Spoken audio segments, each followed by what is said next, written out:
జనగామ జిల్లా యశ్వంత్పూర్ నిడిగొండ మధ్య జాతీయ రహదారిపై రోడ్డు ప్రమాదం జరిగింది. ప్రమాదవశాత్తు ప్రైవేట్ ట్రావెల్ బస్సు బోల్తాపడి ఇద్దరి పరిస్థితి విషమంగా ఉండగా మరో 23 మందికి గాయాలయ్యాయి. బాధితులను చికిత్స నిమిత్తం జనగామ ప్రభుత్వ ఆసుపత్రికి తరలించారు.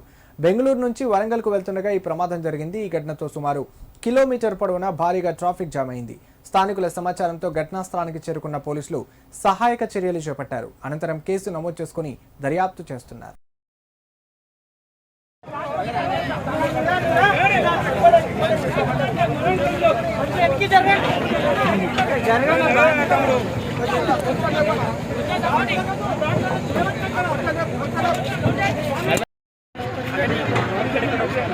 బస్సు ఫ్రంట్ టైర్ రైట్ది అది పంచర్ అంటే బ్రేక్ అయినట్టు. సో అది వచ్చేసి ఆ డివైడర్ తాకింది. సో అక్కడ నుంచి వచ్చేసి అది కొంచెం బండి స్లో చేసినట్టు కింద పడింది. ఎంతమంది గాయాలని భయ? నాకు తెలిసినంత వరకు ఒకరికి. ఎంతమంది ఉన్నారు బస్సులో తెలియదన్న, ఆల్మోస్ట్ ఫుల్ అయిపోయింది.